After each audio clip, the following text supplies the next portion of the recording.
I'm Carol Cohn, and welcome to Purpose 360, the podcast that unlocks the power of purpose to ignite business and social impact. In today's show, we're going to have a conversation with Joe Kenner, CEO of Greyston Bakery located in Yonkers, New York. You probably don't know Greyston, but I bet you have tasted their yummy brownie bites in all sorts of different flavors of Ben and Jerry's ice cream.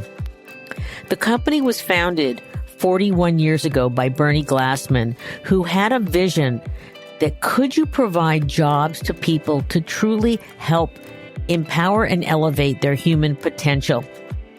Well, that idea became open hiring, and open hiring offers a job to anyone who wants one. No resume, no interview, no analysis of a past history, just an attitude to want to work. So please join me for this provocative and exciting and inspirational conversation. So welcome to the show, Joe. Thank you so much, Carol. It's good to be with you. It's great to be with Joe. I have been a fan of Greyston ever since it was founded. You're in your 41st year this year, aren't you?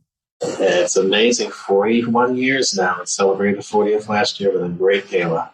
This company is so extraordinary, and we're going to talk about their commitment and desire to something called open hiring, to make really open hiring one of the preeminent hiring policies in this country. But let's go back a bit because I want to know a little bit about Joe. Who is Joe and what drives you to do this kind of work as the leader for Greyston? Yeah, it's a good question. And I tell people a lot, my path to Greyston was not a straight line, probably like most people's career. I started out in corporate America, Fortune 50 companies on Wall Street, spent time in government, both at the local and county level in the elected and appointed office, and literally just happened to fall on Greyston, meeting my predecessor and some other folks that worked here. So, yeah, we've had the great fortune on the show to find people that are at a point in their careers where it's like the perfect intersection of all the things they did. So let's just talk a little bit about Greyston. What does Greyston Bakery do in terms of its products? You gave the best introduction I think anybody could give in terms of the actual products, the physical products that we make. So Greyston Bakery, it's a for-profit benefit corporation. It was actually the first benefit corporation in New York State. Congratulations on that. That was great. Yeah. That's amazing. So we're a certified B Corporation, which just essentially means we rise to the highest standards of transparency and triple bottom line focus of people, planet, and profit. But as you said, we make those amazing brownie inclusions, those brownie pieces that go into the Ben & Jerry's ice cream. So if you've had a chocolate fudge brownie, Ben & Jerry's pint, or Netflix and chilled, or mint chocolate chance, those are our brownies in there. And we have also packaged brownies that are sold in places like Whole Foods and Kava, both regular and vegan flavors. But I would say the third product, which I'm sure you'll get into, it's really the people that we hire that are brought in through our open hiring process for our bakery apprentices. So why don't we just jump right into it? Because at the core of Greyston is this open hiring process, and it is extraordinary. So can you explain it to our listeners? Yeah, it's very simple, Carol, but it's profound at the same time. And even being someone who's come from corporate, it might be a little startling. But here's the elevator pitch for open hiring. First come, first hired. And what that means essentially is all someone has to do, now we can do it online, but you just put your name on our job list for the bakery apprentice positions. Just your name, phone number, email, things like that. And when the next job becomes available, when we do our call-ins for production, if you get the call, you got the job. We don't do background checks. We don't do interviews. You just report for orientation, and that begins the first day on the job. We will train you. All you have to do is be willing to work. The idea behind open hiring is just to give folks that opportunity, not the promise, but the opportunity had a shot at having a sustainable career, earning a sustainable wage. And I watched the video, Wide Open Dreams, and it is, I almost, your point about get some ice cream, get a tissue, and watch it.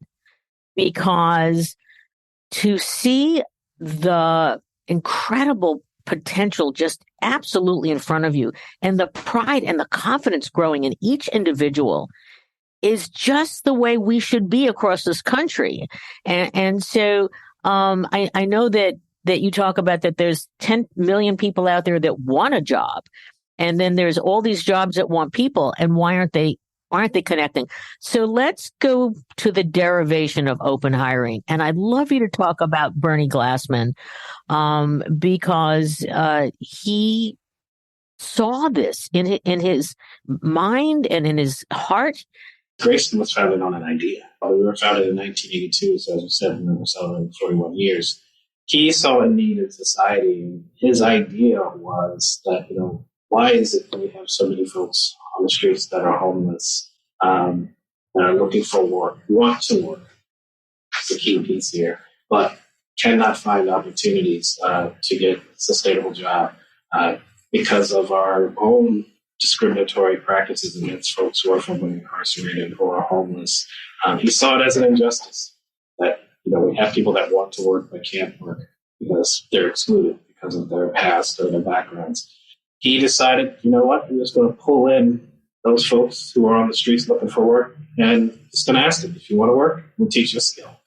And with that skill, hopefully that can change your whole trajectory in terms of employment and having a thriving career.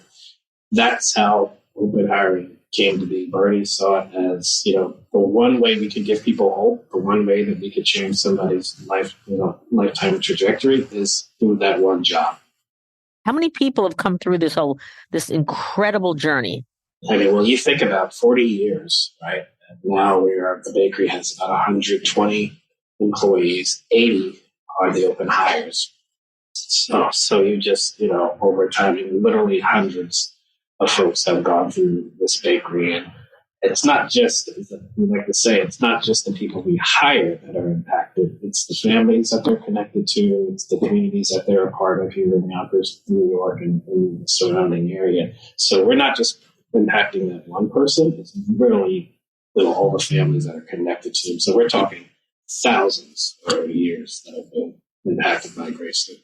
And I know that you actually have data that talks about how long it takes to hire someone and do they stay, et cetera, et cetera. So let's talk about, you've got a new person, you're at a conference and you're meeting a CEO or a head of HR. What are the 6 things that you're going to say to that individual that why they should consider the open hiring model? The one thing that everybody is having a challenge with these days is through this so-called labor shortage. People need good people to work for them. 10 to 11 million unfilled jobs. 2 unfilled jobs for every officially unemployed person. Meanwhile, we've got all these people on the sidelines who want to work but can't find opportunity. So what open hiring does is it opens that door to not only good people, but diverse talent as well. So I would say, first and foremost, you're going to get a good person who's going to stick with you because when everyone else said no, you said yes. So there goes that whole challenge we have of turnover. It doesn't go away, but it makes a nice dent in terms of the churn that you see in terms of people leaving you. So that's one piece of it. The second piece is we've seen this at the Body Shop. And Body Shop, by the way, when they first started open hiring in the distribution center, they cut their turnover rate by almost 2/3. The second, I would say productivity is going to go up. Body Shop, in their case, went up 13%. And then, obviously, your time to hire goes down significantly. I mean, on average, it takes 30 days to place someone. What we're seeing with our partners, 5 to 10 days. Because of the time spent, the money spent that you use to be keeping people out of your system, now we can reinvest that and bring them in and invest in our people, invest in learning and development and education, invest in promotional opportunities, all of those different things that add to an organization. And that's win-win-win. You win as an organization, a person wins, that you employ, and then society wins, because most likely these are the folks that are on public assistance. These are the folks that are probably have gone through the criminal justice system. So now we're dealing with the whole recidivation issue. How does it make you feel? You are head of this organization. You're really getting traction with the model and the ecosystem being. How do you feel when you come to work? It's so great to be a part of an organization and contribute at some level, whatever that expertise is, to see, like, meet your product. We have these amazing brownies, yes, but when you can actually see, like, someone like, Shauna, who, had mother of 5, who was about to give up her kids, she couldn't find a job, so she didn't know what to do, but she got the call from Greyston. Fast forward years later, she has all her kids, and P.S., she's also a supervisor. And that's incredible. It's inspiring. Yeah, absolutely. I'd love you to talk a little bit about Shauna, because in the film she talks about, I wasn't, I didn't have the resume, I wasn't a guy, it's like all these things she wasn't, and she was just getting turned down again and again and again and again and again, and then she came upon Greyston. Can you just talk a little bit about her? And those 5 kids, too, the trajectory of their life that was changed. Yeah, I mean, she was really at the bottom when she came to Greyston. And her exact words were, I didn't have an education. I didn't have the experience. I wasn't male. And she says, when everybody said no, Greyston said yes. Yeah. And it was to the point. I mean, I think 5 kids, one with special needs, single mom, just trying to do the right thing and get a job, good person, smart as anything, but she just didn't have that profile, whatever that profile is, to get a job. And to the point where she had to think about giving up her kids. Oh. How, just as a mother, and I'm a father, how do you get to that point in your life? It was to the day, where she was about to make this tough decision that she got the call from Greyston for the PM shift. So for a mother of 5 getting that kind of an opportunity in the PM shift is amazing. And that began her, what was an amazing trajectory here at Greyston. She has her kids. She has a home. She's earning money. She's gotten promoted. She's loving her job. She's doing a great job. And she's a great spokesman for us. Absolutely. We want to see other people's lives transform through business, which is just great to see how this is what capitalism is all about, and giving opportunity to folks who want it. So one of the things that you talk about is that you want to create greater awareness of Greyston and the open hiring model. And you said that when you were working with New York State services or local services, and you didn't even know about them. Yeah, I was Deputy Commissioner of Westchester County Social Services. Part of my portfolio was employment. And I knew nothing. And here is this thing in my backyard, like literally in our backyard, the largest city in the county, and we knew nothing about it. It was by happenstance I met a woman, Catherine Harris, who worked here. Unfortunately, she passed away. Just met her at a random meeting, and she was telling me her story. And I'll never forget what she told me. This is what really clued me in onto Grace. She said, "You know what? The one thing I don't want my daughter to learn are the social services acronyms." And then how much later from that point in time did you actually come to work at Greyston? Fast forward, February 27th, 2018, I started my first day as VP of Programs and Partnerships. And then how many years before you were made CEO? So CEO, I was appointed April of 2020. A nice time. Right during the pandemic. Yeah, it's a nice, There's no business school class for that one. So I was, but yeah, I was right in the height of the pandemic. I was appointed CEO. And so you had to take care of your people because they were essential workers.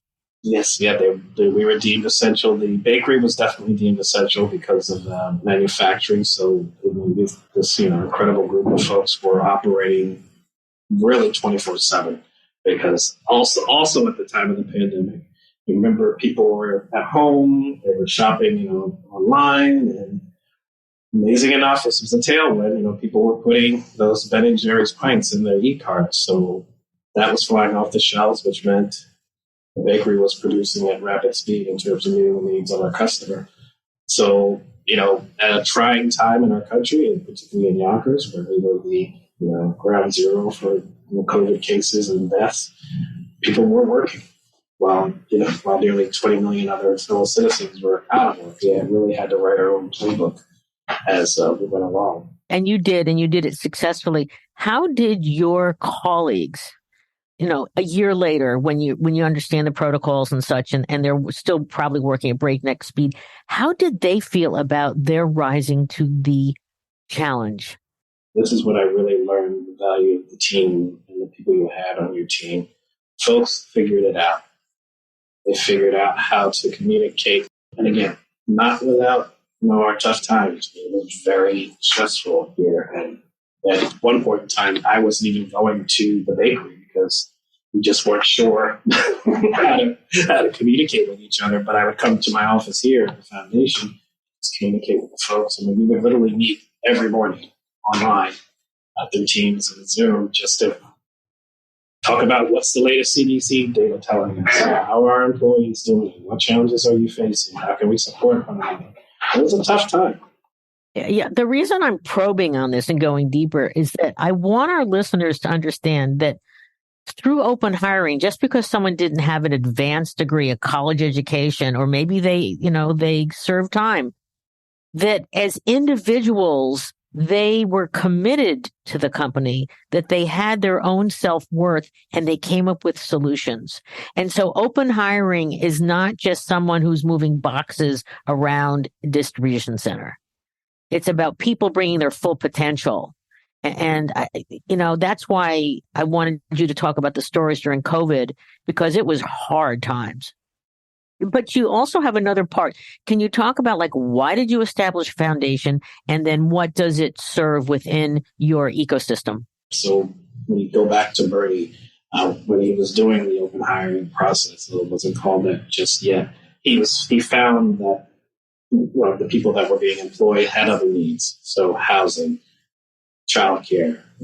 So we had a pretty substantial low-income housing portfolio. We had a child care center. So all of this fell under the nonprofit wing of Greyston.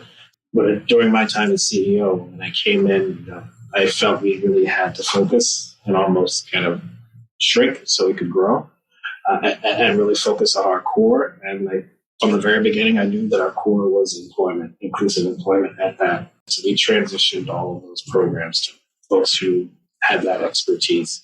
And we stuck to what we know best, which is inclusive employment and open hiring.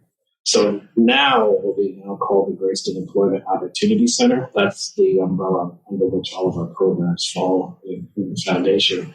4 prongs, really very simple. 1, fulfilling our mission to unlock human potential, one person at a time through inclusive employment.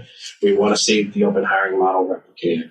So we have a team dedicated to working with companies to see how they can implement either open hiring or inclusive hiring, which is kind of an open hiring light. You're getting rid of 1 or 2 barriers to employment and not an open door the way we have. 2, continuing with what we do is workforce education training. Just giving folks trainings in emerging industries here in this area, whether it's building and construction trade safety, IT, customer service, culinary arts. Where can we have people placed in these emerging industries and get a certification that they can use anywhere in the country? We'll give you the case management support. We'll give you the job development support. 3 is transitional employment.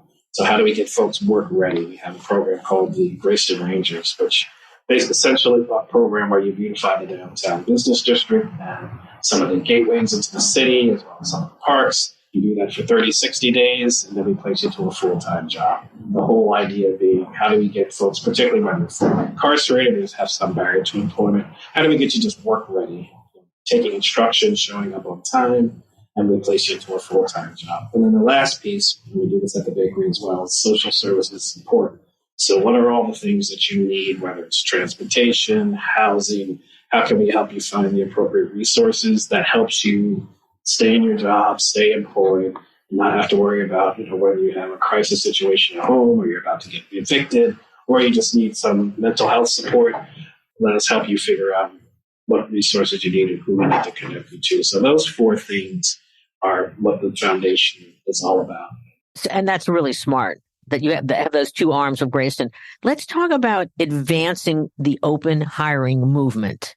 And can you talk a bit about how you're doing that, and especially your relationship with the body shop, and then maybe another partner or two?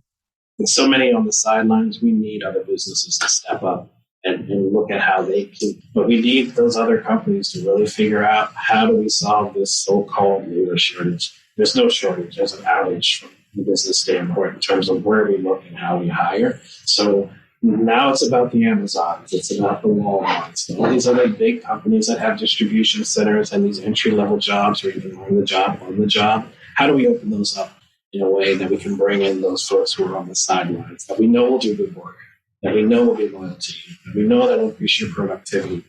And while we were in Davos, Larry Summers even said, but we really have to focus on the fact that we've got 1 in 8 men between the ages of 25 and 55 who has just dropped out of the labor force.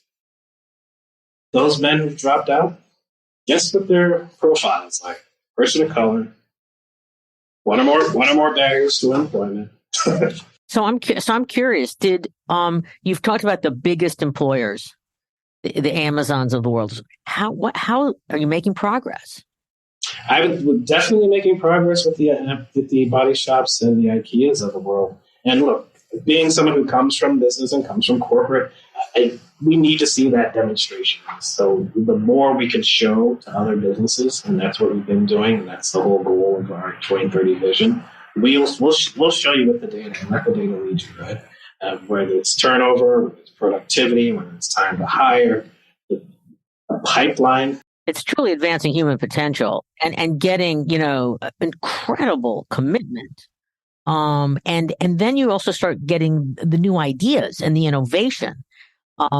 So that's incredible. I want you to mention the size. What's the financial size of your vision for 2030? Because it's big. It's a big, bold vision.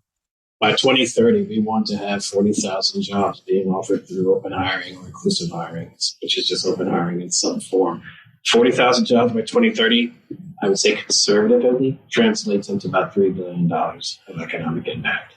And that's just 40,000 jobs. We got millions on the sidelines. I'm curious about, I'm sure you talked about how do you go from 40,000 to millions when you were in Davos? Because Davos is a place where you can have, an incredible efficiency of meetings and such. Can you give us any sort of view of some of the conversations and maybe give us a sneak peek into something that may be happening this year? Yes, well, we were a winner. This is why we were in Davos. Congratulations. Yes, we were one of the 16 awardees of the Social Innovators of the Year Award, which is just basically a collection and now a cohort of just amazing social entrepreneurs that are leveraging their nonprofits or their businesses to address, some of society's greatest ills. Obviously, our space was inclusive employment. So we were there to share our story, give a pitch about our organizations, and really call on business leaders. And I don't want to be unique with open hiring. We want to share it with folks, and we're more than willing to do that, but you have to make a commitment. How exportable to other regions and countries outside of the U.S. is open hiring as a concept? I'll use the body shop as an example. The body shop started in North Carolina. Now it's in all of the U.S., distribution and retail, UK, Canada, Australia. We have a partner in the Netherlands called the Start Foundation, who's working with smaller companies, but still open hiring, pure open hiring. But 50 and 60 partnerships now, 300 opportunities being offered in the Netherlands. What are the barriers in front of you right now, or the challenges, perhaps? The one thing is just exposure. We're a small organization, so exposure is one of the biggest challenges, and just getting that right. I mean, I didn't know about Greyston, and I was a deputy commissioner, so that's the biggest challenge. Is just letting folks know like a model like this exists and is working, and it's been exported. And I would say the second one is just we need bold leaders to kind of think differently. And again, I'm seeing that at Davos, where folks are now looking at innovative solutions and realizing maybe they don't have all the answers, and they need to develop collaborations and partnerships that'll help them get to some of these answers. Here it's like, this isn't the way we do it. Got that. But what are the fears of potential companies to do open hiring? They must fear. Do they fear, oh my God, it's a second chance employee? And they're out there, and that's a good question as well. I think it's a lot of misconception and then fear. So, for instance, I think a lot of companies feel they have to do it exactly like Greyston. No, you don't. I mean, we have no questions asked. We don't care about your background. If you're concerned about the formerly incarcerated, focus on disconnected youth. Focus on single moms. Focus on, a refugee. Whatever works for you. That's one area where you can do it. Or get rid of one barrier to employment. Do you need the degree requirement for something where they can learn the job on the job, and all you have to do is be willing to take instruction? Just think differently about how you hire and where you hire and where you look to get your talent. I would say the other fear is, to your point, folks think, it's going to be chaos. And what I tell folks all the time is, look, we have people that have gone through the traditional hiring methods that have been disasters, and people that have hurt people. Look at the news today. People have hurt people in the workplace, and they've gone through the traditional hiring methods. Think about it this way. Look, we just get rid of the barrier to employment. We don't get rid of standards of professionalism. We don't get rid of standards. That's such a key point. No, it really is. And I think that's the assumptions people think, is that, just because we're getting rid of the barrier to employment, we're just going to be lackadaisical about professionalism, about standards, showing up on time. No, it's very clear. We have a point system that we have in place, and the idea is not to give too many points. But if you cannot rise to the challenge of professionalism and goods manufacturing practices, we will part ways. Standards don't go away. We're just getting rid of the barrier to entry. The barrier to entry. And how many people don't cut it? It varies, I would say, because you have people that might leave. Because, again, you don't ask, and folks really don't know sometimes what they're getting into, because it's 12-hour shifts. It's, you're lifting heavy bags of sugar and flour. It's a tough job, so I don't want to downplay that. But folks will leave the first day of orientation like, oh, you know what, I don't want to do that. And some folks will leave a couple of months after because, it just wasn't for them. That's the beauty of having a foundation. Because maybe if the bakery doesn't cut it for you, look, we've got these training programs and job development services that can help you. Right. We're unfortunately getting down to the bottom, but I would want you to, we have great listeners. We have listeners from all around the globe. We have C-suite down to, MBA students that truly want to go into the purpose world.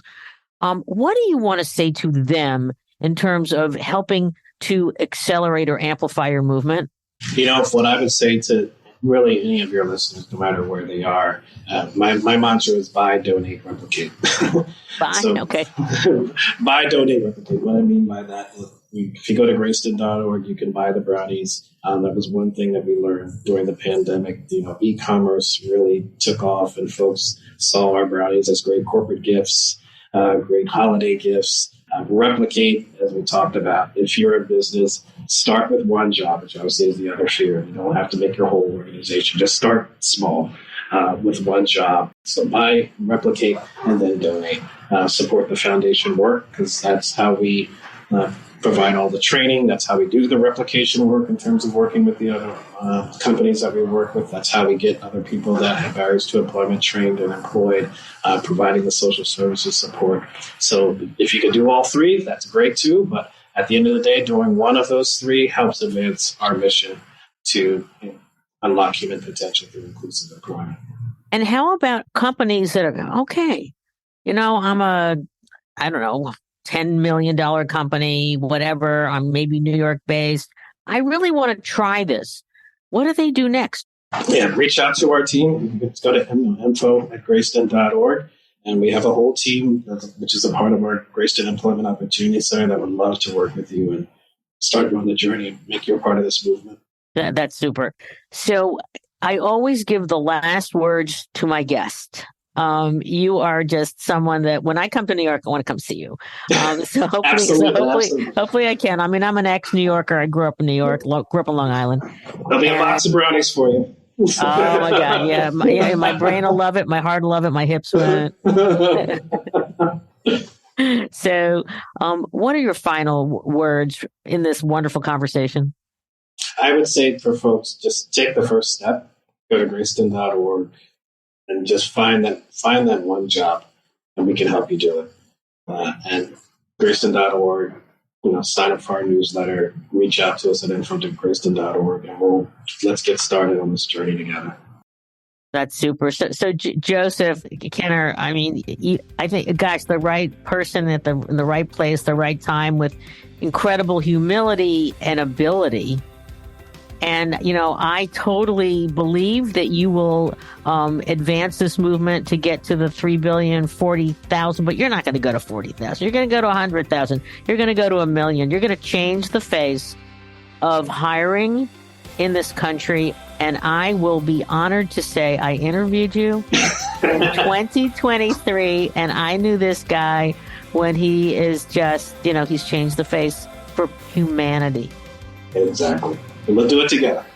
So thank you so much for being on the show. Keep up the great work and unleashing the potential of people. I couldn't think of anything, better to do in a job, a vocation, and with your heart. Yeah, thank you, Carol.